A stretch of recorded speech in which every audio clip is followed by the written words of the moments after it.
Africa దేశ వన్యప్రాణులను గుట్టుగా తరలిస్తున్న ముఠాను కాసిబు అటవీ రేంజ్ అధికారులు పట్టుకున్నారు. శ్రీకాకుళం జిల్లా ఇచ్చాపురంలోని ఆంధ్ర-ఒడిశా బోర్డర్లో సోమవారం రాత్రి అటవీశాఖ అధికారులు తనిఖీలు చేస్తున్న క్రమంలో స్మగ్లర్ల గుట్టు రట్టయింది. ఒడిశా నుంచి కర్ణాటకకు వన్యప్రాణులను కారులో తరలిస్తున్నట్లు తెలిసింది. అటవీశాఖ అధికారులు స్వాధీనం చేసుకున్న వన్యప్రాణుల్లో 17 బేబీ పైథాన్స్, ఒక పెద్ద తాబేలు, 2 చిన్న తాబేళ్లు, పిల్లి జాతికి చెందిన ఒక ప్రాణి ఉన్నాయి.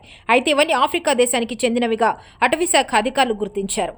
కారును స్వాధీనం చేసుకుని నిందితులను ఇచ్చాపురం కోర్టులో ప్రవేశపెట్టి వన్యప్రాణులను విశాఖ జూకి తరలించినట్లు అటవీశాఖ రేంజర్ మురళీకృష్ణ స్పష్టం చేశారు.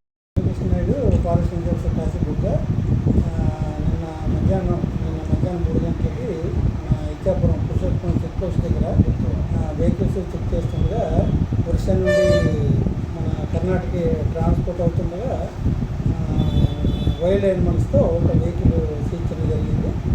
అది ఎక్కడి నుండి ఒరిస్సా నుండి మన బెంగళూరు వెళ్తుంది.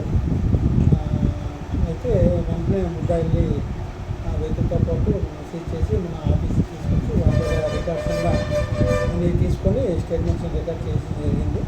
రాత్రి భాగంలో మినిస్టర్ గారి పర్మిషన్ తీసుకొని ఫిజికల్గా యానిమల్స్ నేషన్ ముందు ప్రొడ్యూస్ చేయడం జరిగింది. మినిస్టర్ గారు చూసి ఇమీడియట్గా వాటి హెల్త్ కండిషన్ బట్టి జూకి ఇమీడియట్గా అందజేయమని తెలియజేశారు. ఇప్పుడు ఇమీడియట్గా జంతువులన్నింటినీ తీసుకెళ్ళి విశాఖ జూకి హ్యాండ్ ఓవర్ చేయడం జరుగుతుంది. అతను ఇప్పుడు ముద్దాయిల్ని కోర్టుకి ప్రొడ్యూస్ చేస్తున్నాం. అక్కడ నుండి సార్ ఇన్స్ట్రక్షన్ ప్రకారంగా ఎక్కడికి రాస్తే అక్కడికి